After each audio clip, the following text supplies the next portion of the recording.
शादी के बाद विदाई का समय था। नेहा अपनी माँ से मिलने के बाद अपने पिता से लिपटकर रो रही थी। वहां मौजूद सब लोगों की आंखें नम थी। नेहा ने घूंघट निकाला हुआ था। वह अपनी छोटी बहन के साथ सजाई गई गाड़ी के नजदीक आ गई थी। दूल्हा अविनाश अपने खास मित्र विकास के साथ बातें कर रहा था। विकास ने कहा, यार अविनाश, सबसे पहले घर पहुंचते ही होटल चलकर बढ़िया खाना खाएंगे। यहाँ तेरे ससुराल में खाने का मजा नहीं आया। तभी पास में खड़ा अविनाश का छोटा भाई राकेश बोला, हाँ यार, पनीर कुछ ठीक नहीं था और रसमलाई में रस ही नहीं था। और वो ही कर जोर जोर से हंसने लगा। अविनाश भी पीछे नहीं रहा। अरे हम लोग होटल चलेंगे, जो खाना है खा लेना। मुझे भी यहाँ खाने में मजा नहीं आया, रोटियां भी गर्म नहीं थी। अपने पति के मुंह से ये शब्द सुनते ही नेहा, जो घूंघट में गाड़ी में बैठने ही जा रही थी, वापस मुड़ी, गाड़ी के दरवाजे को जोर से बंद किया और घूंघट हटाकर अपने पापा के पास पहुंची। अपने पापा का हाथ अपने हाथ में लिया और बोली, मैं ससुराल नहीं जा रही पिताजी, मुझे ये शादी मंजूर नहीं। ये शब्द उसने इतनी जोर से कहे कि सब लोग हक्के बक्के रह गए। सब नजदीक आ गए। नेहा के ससुराल वालों पर तो जैसे पहाड़ टूट पड़ा। मामला क्या था ये किसी की समझ में नहीं आ रहा था। तभी नेहा के ससुर राधेश्याम जी ने आगे बढ़कर नेहा से पूछा, लेकिन बात क्या है बहू? शादी हो गई है, विदाई का समय है, अचानक क्या हुआ कि तुम शादी को नामंजूर कर रही हो? अविनाश की तो मानो दुनिया उजड़ने जा रही थी। वह भी नेहा के पास आ गया, अविनाश के दोस्त भी। सब लोग जानना चाहते थे कि आखिर ऐन वक्त पर क्या हुआ कि दुल्हन ससुराल जाने से मना कर रही है। नेहा ने अपने पिता दयाशंकर जी का हाथ पकड़कर रखा था। नेहा ने अपने ससुर से कहा, बाबूजी, मेरे माता पिता ने अपने सपनों को मारकर हम बहनों को पढ़ाया लिखाया व काबिल बनाया है। आप जानते हैं एक बाप के लिए बेटी क्या मायने रखती है। आप व आपका बेटा नहीं जान सकते क्योंकि आपकी कोई बेटी नहीं है। नेहा रोती हुई बोले जा रही थी।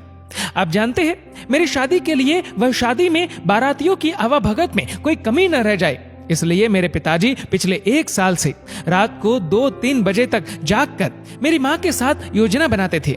खाने में क्या बनेगा, रसोईया कौन होगा। पिछले 1 साल में मेरी माँ ने नई साड़ी नहीं खरीदी क्योंकि मेरी शादी में कमी न रह जाए। दुनिया को दिखाने के लिए अपनी बहन की साड़ी पहनकर मेरी माँ खड़ी है। मेरे पिता की इस 150 रुपए की नई शर्ट के पीछे बनियान में 100 छेद है। मेरे माता पिता ने कितने सपनों को मारा होगा, ना अच्छा खाया ना अच्छा पिया। बस एक ही ख्वाहिश थी कि मेरी शादी में कोई कमी न रह जाए। आपके पुत्र को रोटी ठंडी लगी, उनके दोस्तों को पनीर में गड़बड़ लगी व मेरे देवर को रसमलाई में रस नहीं मिला। इनका खिलखिलाकर हंसना मेरे पिता के अभिमान को ठेस पहुंचाने के समान है। नेहा हाफ रही थी।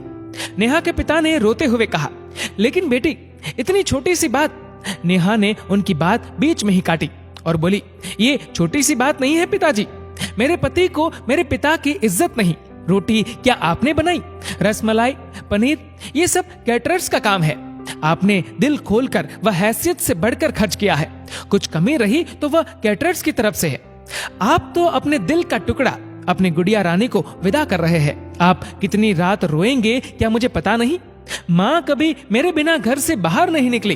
कल से वह बाजार अकेली जाएगी। जा पाएंगी?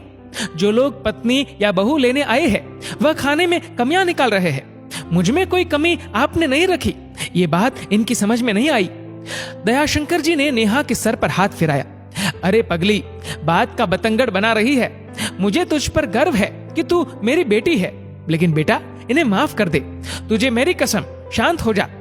तभी अविनाश ने आकर दयाशंकर जी के हाथ पकड़ लिए। मुझे माफ कर दीजिए बाबूजी, मुझसे गलती हो गई। मैं उसका गला बैठ गया था, रो पड़ा था वह।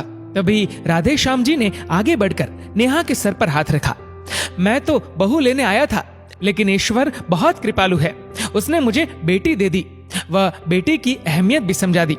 मुझे ईश्वर ने बेटी नहीं दी, शायद इसलिए कि तेरे जैसी बेटी मेरे नसीब में थी। अब बेटी, इन नालायकों को माफ कर दे। मैं हाथ जोड़ता हूँ तेरे सामने। मेरी बेटी नेहा मुझे लौटा दे। और राधेश्याम जी ने सचमुच हाथ जोड़ दिए थे। वह नेहा के सामने सर झुका दिया। नेहा ने अपने ससुर के हाथ पकड़ लिए। बाबूजी, राधेश्याम जी ने कहा, बाबूजी नहीं, पिताजी। नेहा भी भावुक होकर राधेश्याम जी से लिपट गई थी। दयाशंकर जी ऐसी बेटी पाकर गौरव की अनुभूति कर रहे थे। नेहा अब राजी खुशी अपने ससुराल रवाना हो गई थी। पीछे छोड़ गई थी आंसुओं से भीगी अपने माँ पिताजी की आंखें, अपने पिता का वह आंगन जिस पर कल तक वह चहकती थी। आज से इस आंगन की चिड़िया उड़ गई थी किसी दूर प्रदेश में और किसी पेड़ पर अपना घरौंदा बनाएगी। एक बेटी माँ बाप का अभिमान व अनमोल धन होती है, पराया धन नहीं।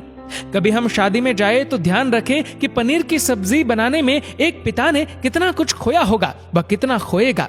अपना आंगन उजाड़कर दूसरे के आंगन को महकाना कोई छोटी बात नहीं। बेटे की शादी में बनने वाले पनीर, रोटी या रसमलाई पकने में उतना समय लगता है जितनी लड़की की उम्र होती है। ये भोजन सिर्फ भोजन नहीं, पिता के अरमान व जीवन का सपना होता है। बेटे की शादी में बनने वाले पकवानों में स्वाद कई सपनों के कुचलने के बाद आता है व उन्हें पकने में सालों लगते हैं।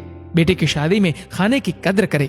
दोस्तों, इस वीडियो को लेकर आपकी क्या राय है नीचे कमेंट करके जरूर बताएगा। और अगर आपको वीडियो अच्छा लगा हो तो इस वीडियो को लाइक करेगा, शेयर करेगा ज्यादा से ज्यादा लोगों तक। और ऐसे ही और भी इंस्पिरेशनल वीडियोस के लिए सब्सक्राइब करें हमारे यूट्यूब चैनल को और फेसबुक पर फॉलो करें हमारे पेज को। धन्यवाद।